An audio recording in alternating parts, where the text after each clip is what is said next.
Welcome to Global Journeys with Jill Dutton, the captivating travel podcast that takes you on an extraordinary adventure around the world. I'm your host, Jill Dutton, and I am thrilled to be your guide through the mesmerizing tapestry of cultures, landscapes, and experiences that await us. Global Journeys with Jill Dutton is more than just a travel podcast. It's an exploration of humanity itself. Through the power of storytelling, we illuminate the lives of the remarkable individuals we encounter along the way. Whether it's through the eyes of a fishing guide, a distillery owner, a mixologist, a historian, chef, or even a farmer, each person we meet adds a rich layer to the narrative of culture and place. In this podcast, we embark on a transformative journey where the focus goes beyond the typical tourist attractions. Instead, we dive deep into the hearts and souls of the places we visit, uncovering the hidden gems and untold stories that make each destination truly unique. Join me as we venture off the beaten path, seeking authenticity, connection, and a deeper understanding of the world we inhabit. Together, we'll unravel the tapestry of cultures, one story at a time. Although my writing career began in the late 90s when I created and launched a wellness publication called Evolving Magazine, since 2015, I've worked as a travel writer on a mission to seek out the locally celebrated foods, liquor trends, outdoor activities, and stories of those I meet along the way. My work has been published in Wine Enthusiast, Afar, Woman's World, First for Women, Insider, Road Trippers, Modern Farmer, Chilled Magazine, and many more digital and print publications. I'm also the creator of Global Plates, The People We Meet, The Food They Eat, a syndicated column. Creating this podcast is the next step in my journey of sharing the stories of the people I've met along the way. So pack your curiosity, leave your preconceived notions behind, and let's embark on Global Journeys with Jill Dutton, where each episode promises to inspire, educate, and awaken the wanderlust within us all. Today's episode of Global Journeys with Jill Dutton is part 2 of a series that looks at the culture, food and drinks, fishing, and beauty of Ketchikan, Alaska. In the first episode, we met Sean Heisman, owner of Ketchikan's only craft brewery. If you're interested in listening to that episode, be sure and go to the show index and hear his exciting journey as an Alaska brewer. Today, we'll discover Ketchikan's claim to fame, known as the Salmon Capital of the world, sport fishing. There are numerous fishing guides and companies, but today we look at 2 exclusive resorts that cater to every level of angler, from families to avid fishermen. Southeast Alaska, where both Waterfall Resort Alaska and Steamboat Bay Fishing Club are situated, is famous for its world-class fishing. The rich ocean waters are teeming with king salmon, silver salmon, Pacific halibut, lingcod, and rockfish, not to mention the humpback whales, orca, otters, bald eagles, puffins, and other sea life you may see. Easily accessible from the lower 48, it's just a 90-minute flight from Seattle to Ketchikan. Then both resorts require a short float plane ride with stunning views that take you to the resorts. Waterfall Resort is on Prince of Wales Island, renovated from a historic cannery, now fishing resort on fishing grounds that helped establish Alaska's economy for over 100 years. It offers a variety of accommodations from townhomes to suites and individual cabins, plus a saloon and scenic walk through the Tongass National Forest, the world's largest temperate rainforest, to its namesake waterfall. Steamboat Bay is on Noyes Island, a small island close to prime fishing grounds, with its primary luxury lodge that holds up to 16 guests and the neighboring smaller residence that accommodates up to 8 guests. Steamboat Bay Fishing Club is known for its personalized, family-like service, including an open bar, private chef, sauna, hot tub, huge porches overlooking the bay, plus comfortable private accommodations for each guest. A fleet of 27 custom-designed 26-foot North River Sounder boats is shared between the resorts. Built for safety, performance, comfort, and convenience, all feature heated cabins, air suspension seats, private heads, powerful fuel-injected Mercury outboards, and a full complement of Furuno marine electronics.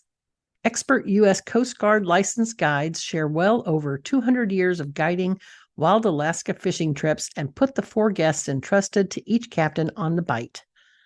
I've been fortunate to fish at both Waterfall Resort and Steamboat Bay Fishing Club. Although similar, each has a unique vibe, so be sure to check the show notes to find links to their websites. I've written numerous articles about Ketchikan, as well as my experiences fishing at the resorts. Visit globaljourneyswithjilldutton.com and check out the Alaska tab located under Destinations to read more.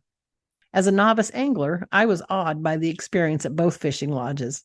I took home between 25 and 50 pounds of fish each time, coho and king salmon, halibut, lingcod, and black bass that I enjoyed fresh from my freezer for nearly a year each time. The float plane experience is bucket list worthy on its own, and nothing compared to the complete immersion in nature you experience on the islands. I feel truly blessed to have experienced a once-in-a-lifetime trip twice. Today, we will meet Chuck Baird. Chuck has, for many years, had one foot in Alaska and one in Hawaii. After graduating from the University of Hawaii with a focus on travel industry management, Chuck worked as regional director of sales for Sheraton Hotels in Hawaii. In 1988, when Waterfall Resort Alaska completed its transformation from a historic cannery to a fishing resort, Chuck started working with the Waterfall Group. One of the first customers Chuck brought to the resort was the Southern California Association of Ford Dealers, now going on their 41st year of visiting Waterfall. Chuck is director of corporate business development. Chuck grew up in Ketchikan with a mom who owned and ran 5 restaurants downtown. As a result, he has deep roots in Ketchikan with many lifelong friends and a deep appreciation for both the town and for Alaska. Ever since, he has been an active advocate for Alaska as a unique and exciting destination for both leisure and corporate guests. So without further ado, please join me in welcoming Chuck Baird to Global Journeys with Jill Dutton. Chuck, thank you for joining us today and sharing your insights on Alaska fishing. We can't wait to embark on this incredible journey with you. Chuck, how are you today? I'm doing pretty good. I've got to say, your job just sounds idyllic for someone who loves to fish. It just sounds like a perfect mix. Can you maybe start out by introducing yourself and sharing a bit about your background, kind of what brought you to the Waterfall Group and your passion for fishing? Well, yeah, thanks, Jill. I grew up in Ketchikan and grew up in a restaurant atmosphere, so didn't do a whole lot of fishing except down on the local docks and that sort of thing. But after spending several years in Hawaii in the travel industry, I wanted to get a little closer to home. And I knew of Waterfall Resort. It was actually created. A couple of guys from high school were involved in the early days back in, I think it was 1982 or so when they started launching. Mm-hmm. So I reached out to them and said, hey, I want to get a little closer to home. My mom's getting a little older. And we put something together, and I joined them back in 1988. Wow, that's great.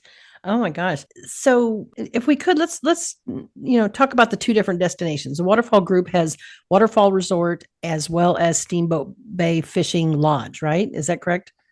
Yeah, so Waterfall Resort got started in 1982, and it had lived its life as a fish processing cannery starting in 1912 and growing up through the 20s and 30s. There was a big fire out there back in the day, but it was one of the largest canning facilities in Southeast Alaska. It was originally owned by the A&P Markets. Some of your folks on the East Coast back in the 50s and 60s will remember A&P Markets at Landing and Pacific Tea Company, and they opened up operations. They had 6 canneries in Southeast Alaska, and they branded them under various names, and they shipped throughout the world. Mm-hmm. And so we've had a great run since 88. When I came on board, we're now celebrating 40th year with Waterfall as an operational lodge and some exciting sport fishing there. Yes. And then Steamboat Bay came on about 10 years ago, and it was a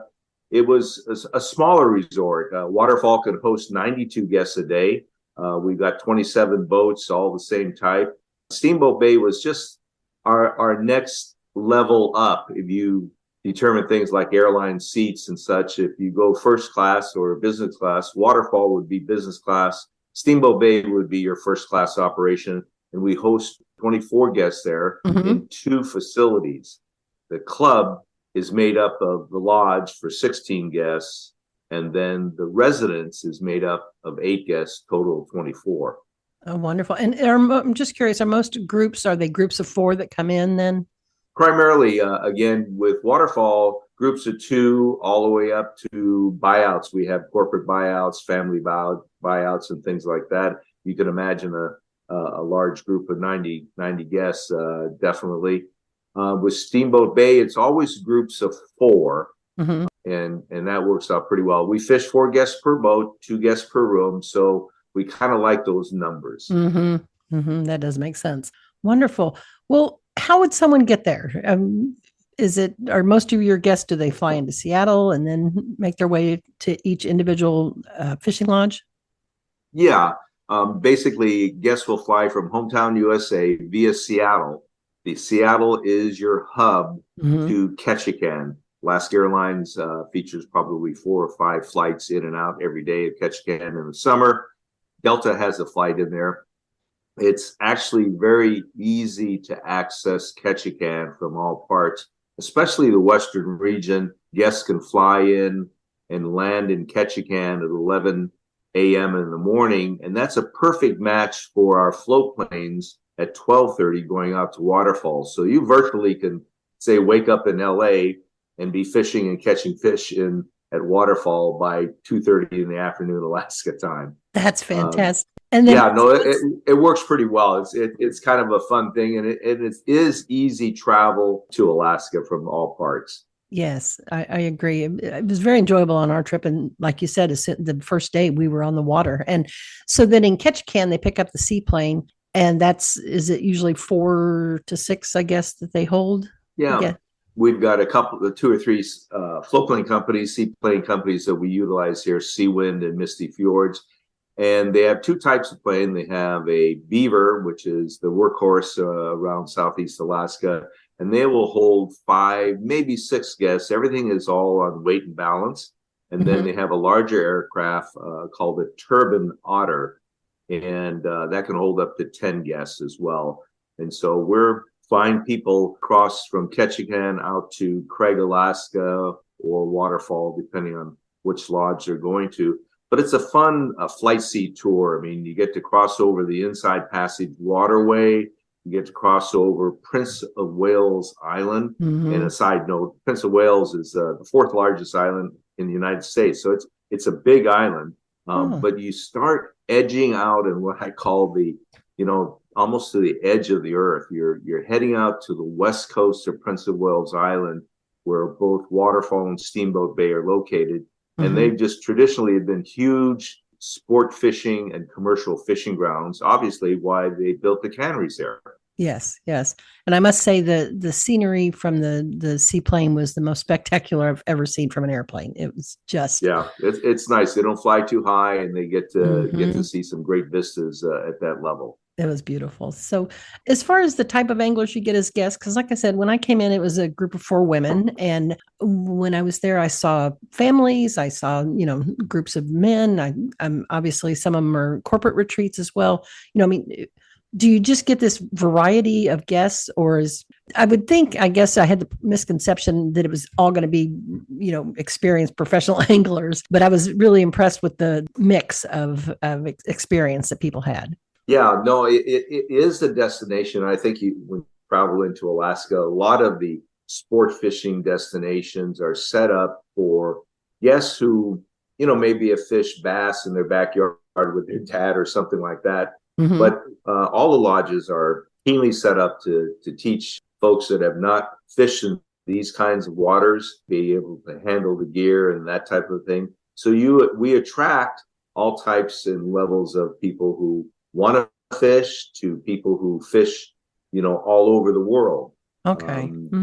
I think what is important is the areas that you're fishing are legendary for good quality fishing, both in numbers as well as quality and categories of fish that you can obtain in one day on the water. And so everybody, even if they haven't fished, they catch that first king salmon. Mm-hmm. It's amazing how hooked they get, so to speak, pun intended. It literally was just thrilling to, catch that first fish, or to get, like a massive halibut that, they go flat and they fight you the whole way up. And so it's it's satisfying. It's really an experience unlike anything else I've ever experienced. Can you tell me about the accommodations and amenities? I guess the difference between Waterfall, well, not necessarily the difference, but just, what's the experience like at Waterfall Resort versus Steamboat Bay Fishing Lodge? Well, both lodges are very common in certain areas. We're about 20, 25 miles apart.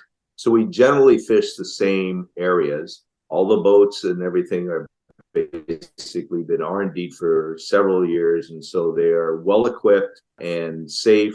They're 27-foot aluminum boats.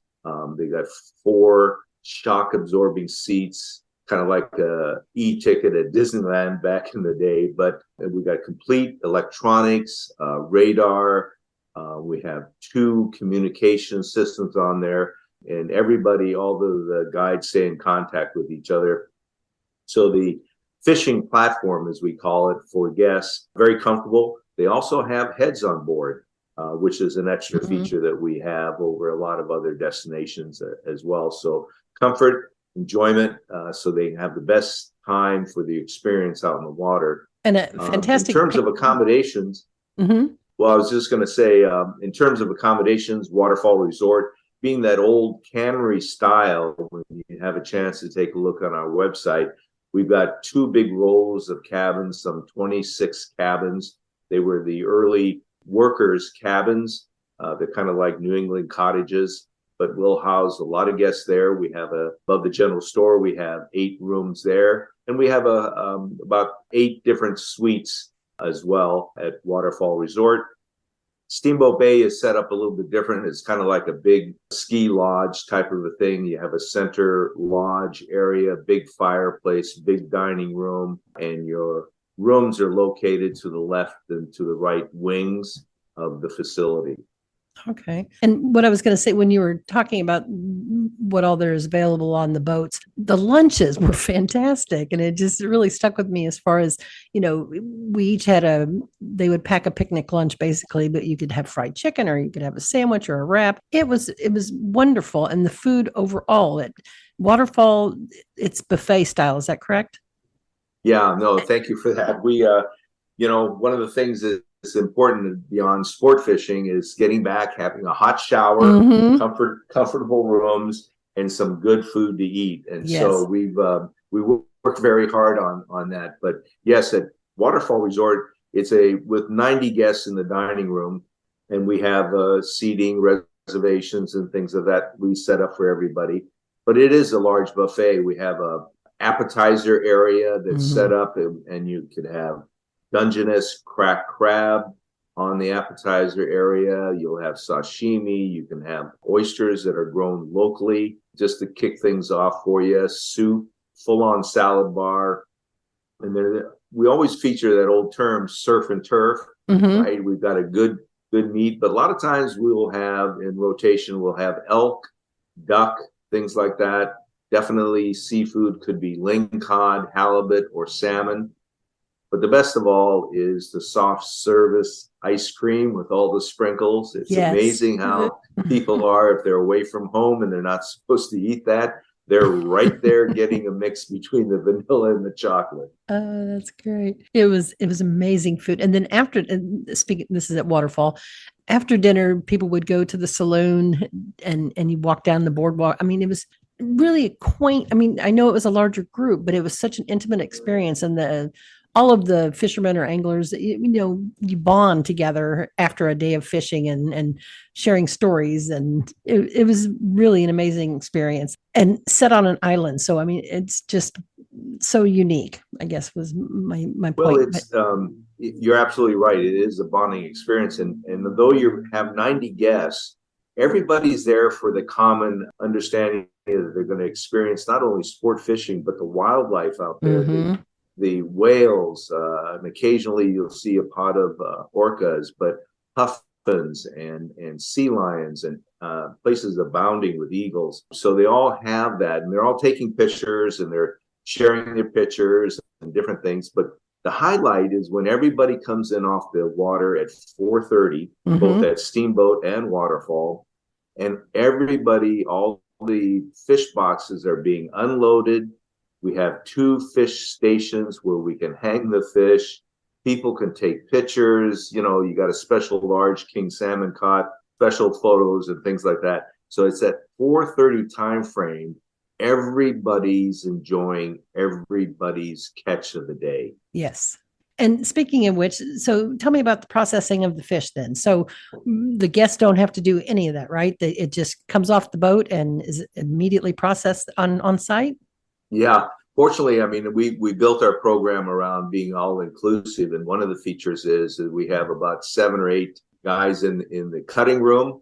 And as each one of the totes come in, they're iced down, and then one tote from one boat goes up on the cutting table, and everything is cleaned, cut, cleaned again, and they're cut into what I call family portions, meaning that they're like a pound, maybe pound and a half, depending on the type of fish, whether it be a king salmon, coho, halibut, lingcod, that type of thing.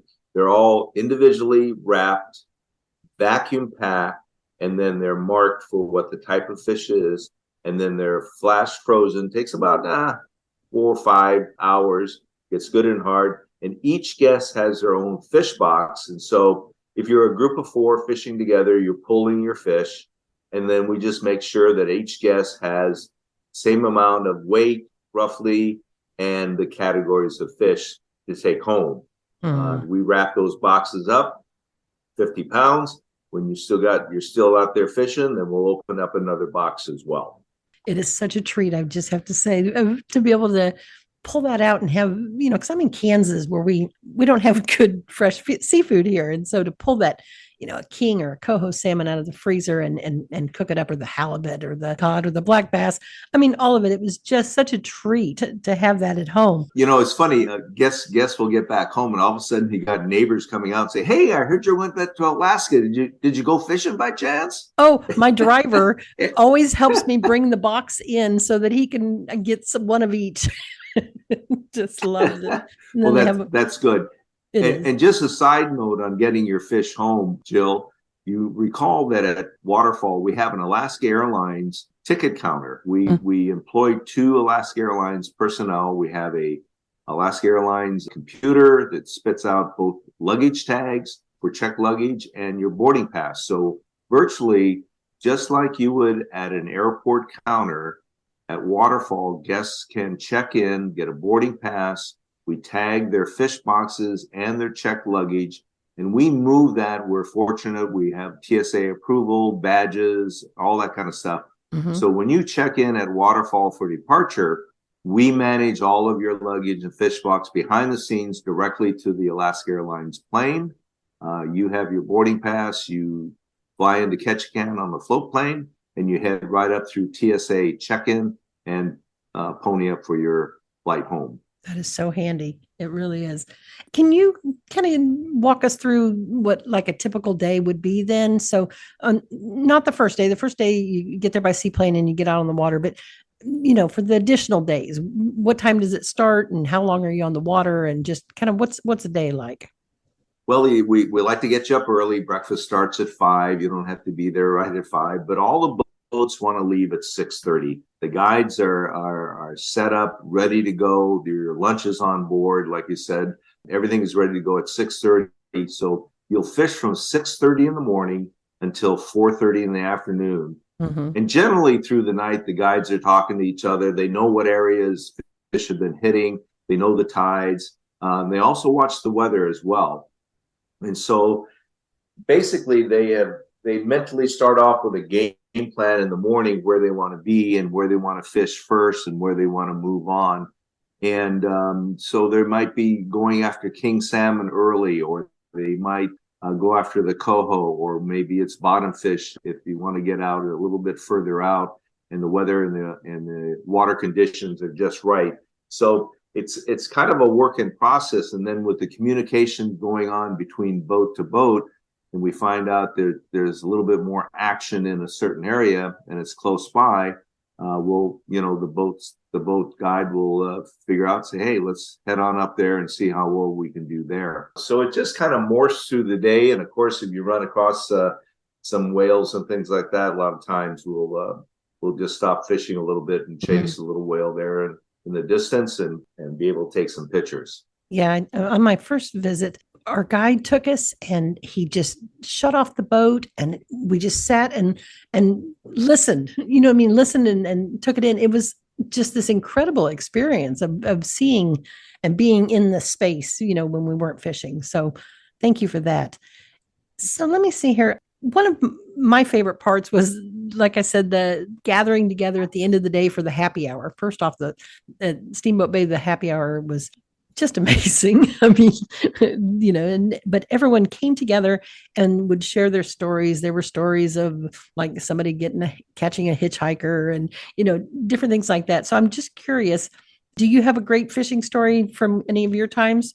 I've been fortunate. I've been on board now 35 years. And so I've been fortunate to have been on the water out there with various guests and things like that.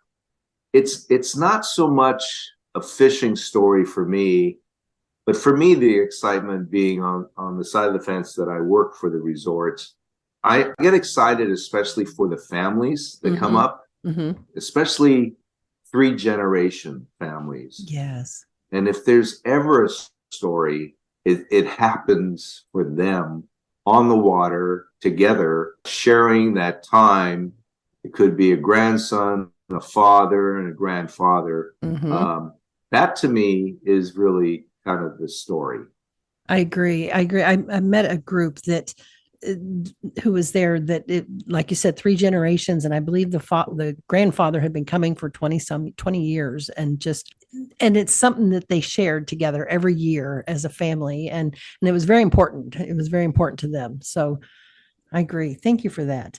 And anything that I forgot to mention that you might want to discuss? No, I think a lot of your listeners out there, Alaska has been a great destination. It's always on everybody's bucket list. I think it's easy to get to. There are a lot of places in Southeast Alaska, all through the interior. There are so many little nooks and crannies that we get a tremendous amount of cruise ship passengers coming to Alaska every year. But we get a lot of people off the cruise ships that say within 5 years return back to Alaska, and they do that because they want to go to the smaller towns. They want to go to visit the smaller villages. They really want to spend time in the town overnight and really enjoy, say, the totem parks, some of the local things to do. And so we see an increase more of people wanting to spend 2 and 3 days in various little towns up and down the coast in the interior to really get to know Alaska. And it is easy to get to. And so it just creates that ongoing experience. And we've been fortunate with a lot of our guests that keep returning every year.